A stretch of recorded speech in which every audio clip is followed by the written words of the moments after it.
ನೀವು ಹೇಳಿದ್ರಿ ತುಂಬ ಡಿಫ್ರೆಂಟ್ ಆಗಿದೆ ಅಂತ. ಅದು ಡಿಫ್ರೆಂಟ್ ಆಗಿ ನಿಲ್ಲಕ್ಕೆ ಯಾವ್ಯಾವ ಎಲಿಮೆಂಟ್ ಆ್ಯಡ್ ಆಗಿದೆ ಅಂತ ತುಂಬ ಸಂಗತಿಗಳನ್ನ ಕೇಳಲ್ಲ ನಾನು. ಯಾವ್ಯಾವ ಎಲಿಮೆಂಟ್ ಆ್ಯಡ್ ಆಗಿದೆ ಅದಕ್ಕೆ ಅಂತ? ಎಲಿಮೆಂಟ್ ಅಂದರೆ ನಮ್ಮ ಟೆಕ್ನಿಷಿಯನ್ ಸರ್ ಮೇಜರ್ಲಿ. ಇದು ಫಿಲ್ಮ್ ಟೆಕ್ನಿಕಲಿ ತುಂಬ ಸ್ಟ್ರಾಂಗ್ ಇದೆ film wise. The music Charan sir ಮಾಡಿದ್ದಾರೆ. ಆ್ಯಂಡ್ ಅಪ್ರೋಚ್ ಸಿನಿಮಾಗೆ ವೆರಿ ವೆಸ್ಟರ್ನ್ ಅಪ್ರೋಚ್ ಇದೆ ಮ್ಯೂಸಿಕಲ್ಲಿ. ಅದು ಫಸ್ಟ್ ಟೈಮ್ ಟ್ರೈ ಮಾಡ್ತಿರೋದು ನಾವು.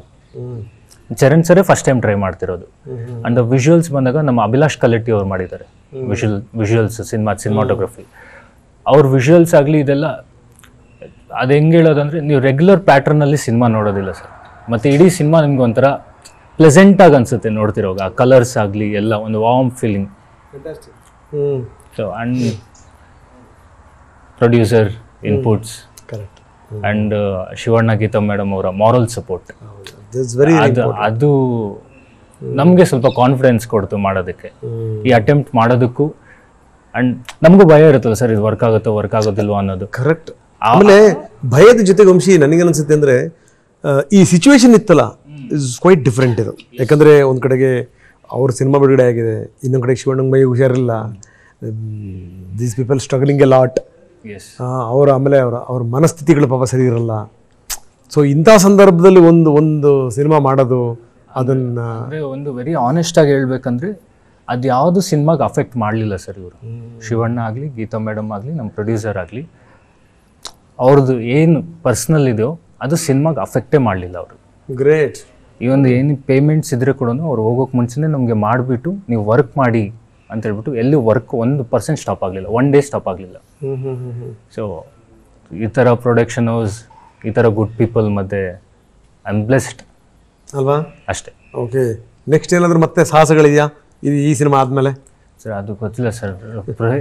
ಫಸ್ಟ್ ಈಗ ಫೈರ್ಫ್ಲೈ ಮೇಲೆ ಫುಲ್ ಫೋಕಸ್ ಮಾಡ್ತಿದ್ದೀವಿ. ಓಕೆ, ನೆಕ್ಸ್ಟ್ ಅನ್ನೋದು ಅದು ಪ್ರೊಡ್ಯೂಸರ್ ಕಾಲ್. ಬಟ್ ಈ ಟೀಮ್ ಜೊತೆಗೆ ನೀವು ಕೆಲಸ ಮಾಡೋಕ್ಕೆ ಯಾವಾಗಲೂ ರೆಡಿ ಆಗಿರ್ತೀರಿ? 100% ಸರ್. ಫಸ್ಟ್ ಟೈಮ್ ಕರೆದು ನನಗೆ ಕೊಟ್ಟಿಲ್ಲ, ಎನಿ ಟೈಮ್ ವಂಶನ್ ಕರೆದ್ರೆ ಅಲ್ಲಿ ಬಿದ್ದೆ. ಯಾಕೆ ನಿಮ್ಮ ನೋಡಿದಾಗ, ನಿಮ್ಮ ಆ ಮಾತಲ್ಲಿರೋ ಕ್ಲಾರಿಟಿ ನೋಡಿದಾಗ ಸಾಕಷ್ಟು ಕಾನ್ಸೆಪ್ಟ್ಗಳಿದೆ ಅಂತ ಅನಿಸ್ತಾ ಇದೆ. ಅಂದರೆ ಒಂದು ಪ್ಲ್ಯಾನ್ ಮಾಡ್ಕೊಂಡು ಬಂದಿರ್ತೀವಲ್ಲ ಸರ್ ಎಂಟರ್ ಆಗಬೇಕು ಅಂದರೆ. ಗ್ರೇಟ್. ಅಲ್ಲ, ನೆಕ್ಸ್ಟ್ ಕೂಡ ಐಡಿಯಾಸ್ ಇದೆ ಸರ್, ಒಂದು ಸೆಟ್ ಆಫ್ ಐಡಿಯಾಸ್ ಇದೆ. ಬಟ್ ಆಫ್ಟರ್ ದಿಸ್ ನೋಡಿಕೊಂಡು, ಅಂದರೆ ಸಿನಿಮಾ ಬ್ಲೈಂಡಾಗಿ ಹೋಗೋಕ್ಕಾಗಲ್ಲ, ಆ ಥರ ಕತೆ ಇದೆ ಅಂತ ಹೇಳ್ಬಿಟ್ಟು ಹೋಗೋದಕ್ಕಾಗೋದಿಲ್ಲ. ಸ್ವಲ್ಪ ಪ್ರಾಕ್ಟಿಕಲ್ ಆಗಿ ಯೋಚನೆ ಮಾಡಬೇಕು. ಲೈಕ್ ಇದು ವರ್ಕ್ ಆಗುತ್ತಾ, ಇದು ಬಿಸ್ನೆಸ್ ಎಷ್ಟು ಮಾಡ್ತು, ನೆಕ್ಸ್ಟ್ಗೆ ಎಷ್ಟು ಇನ್ವೆಸ್ಟ್ ಮಾಡ್ಬೋದು. ಇವಾಗ ನಾನು ಸ್ಟೋರಿ ಟೆಲ್ಲಿಂಗ್ ಅಪ್ರೋಚ್ ಜನಕ್ಕೆ ಇಷ್ಟ ಆದರೆ ನೆಕ್ಸ್ಟು ಇನ್ನೂ ಮಾಡೋದಕ್ಕೆ ಕಾನ್ಫಿಡೆನ್ಸ್ ಬರುತ್ತೆ. ಇದು ವರ್ಕೌಟ್ ಆಗಿಲ್ಲ ಅಂದರೆ again back to square one ಮತ್ತೆ ಶುರು ಮಾಡಬೇಕು. ಅಲ್ಲಿ ಗಿವಿಂಗ್ ಅಪ್ ಅನ್ನೋದೇನಿಲ್ಲ, you have to start again ಅಷ್ಟೇ. ಕರೆಕ್ಟ್.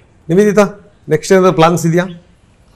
ಡೆಫಿನೆಟ್ಲಿ ಅವ್ರ ಹತ್ರ ತುಂಬಾ ಸ್ಕ್ರಿಪ್ಟ್ಸ್ ಇದೆ, ಐಡಿಯಾಸ್ ಇದೆ, ಆಕ್ಚುಲಿ ಡಿಸ್ಕಸ್ ಮಾಡ್ತಾ ಇರ್ತೀವಿ. ಸೊ ಡೆಫಿನೆಟ್ಲಿ ನೋಡಿ, ನಾನು ಹೇಳಿಲ್ವಾ, ಎಲ್ಲ ಸೋಸ್ಬಿಟ್ಟಿರ್ತಾರೆ ಅವರು. ಅವ್ರ ಹತ್ರ ಇದೆ sir, but as a director ನಂಗೊಂದು ರೆಸ್ಪಾನ್ಸಿಬಿಲಿಟಿ ಇರುತ್ತಲ್ಲ, like the investment, the return, everything I have to see. ಆ ಬೇಸಿಸ್ ಮೇಲೆ I am like first Firefly ಆಗಲಿ, ಇದು ಚೆನ್ನಾಗಾಗಲಿ, ಇದಕ್ಕೆ 100% ಎಫರ್ಟ್ಸ್ ಕೊಟ್ಟು ಇದನ್ನು ಪ್ರಮೋಟ್ ಮಾಡಿ ಆದಷ್ಟು ಜನಕ್ಕೆ ರೀಚ್ ಮಾಡಿಸ್ಬೇಕು ಅಷ್ಟೇ. ನಾವು ಒಂದು ಕಾನ್ಫಿಡೆನ್ಸ್ ಏನಿದೆ ಅಂದರೆ ಜನ ಬಂದು ನೋಡಿದ್ರೆ ಇಷ್ಟಪಡ್ತಾರೆ ಅನ್ನೋ ಕಾನ್ಫಿಡೆನ್ಸ್ ಇದೆ ನನಗೆ. ಬಟ್ ರೀಚ್ ಮಾಡೋ ಪ್ರಯತ್ನ ಬೇಡ. ಯಾವಾಗ ಪ್ಲಾನ್ ಮಾಡ್ತಾ ಇದ್ದೀರಿ?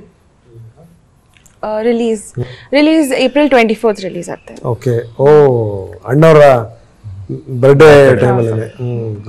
ಗುಡ್. ಅಂಡ್ ಇದು ಕೂಡ ಪ್ಲಾನ್ಡ್ ಇರಲಿಲ್ಲ, ಇದು ಆಯ್ತು, ಆ ಟೈಮ್ಗೆ ಆಯ್ತು ಅಷ್ಟೇ. ಓಕೆ. ಅದಕ್ಕೆ ಶಿವಣ್ಣ ಹೇಳ್ತಾ ಇದ್ರು, ಇದೊಂದು ಲೆಕ್ಕದಲ್ಲಿ ಇಡೀ ನಮ್ಮ ಫ್ಯಾಮಿಲಿ ಕೊಟ್ಟಂತ ಪ್ರೇಮದ ಕಾಣಿಕೆ ಅಂತ. ನೈಸ್.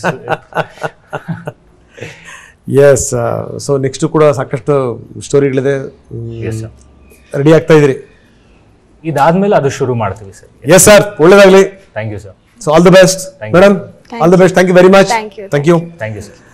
ಸೊ ಇದಿಷ್ಟು ಶಿವಣ್ಣರ ಮಗಳು ಮಾತಾಡಿದ್ರು. ಜೊತೆಗೆ ಒಂದು ಯುವ ಪ್ರತಿಭೆ, ಯಾಕಂದರೆ ವಂಶಿ ಅವ್ರನ್ನ ನೋಡೋದಾಗಲೇ ಅನಿಸುತ್ತೆ, ಅವರ ಮಾತಲ್ಲಿರುವಂಥ ಕ್ಲಾರಿಟಿ ನೋಡೋದಂಥ ಸಂದರ್ಭದಲ್ಲಿ ಅನಿಸುತ್ತೆ ನಿಜಕ್ಕೂ ಒಂದು ದೊಡ್ಡ ಕೊಡುಗೆ ಆಗ್ತಾರೆ ಚಿತ್ರರಂಗಕ್ಕೆ ಅಂತ. ಒಳ್ಳೆಯದಾಗಲಿ ಅಂತ ಅನಿಸ್ತಾ ಈ ಕಾರ್ಯಕ್ರಮ ಮುಗಿಸ್ತಾ ಇದ್ದೀನಿ. ನಿರಂತರ ಸುದ್ದಿಗಾಗಿ ನೋಡ್ತಾ ಇರಿ TV9.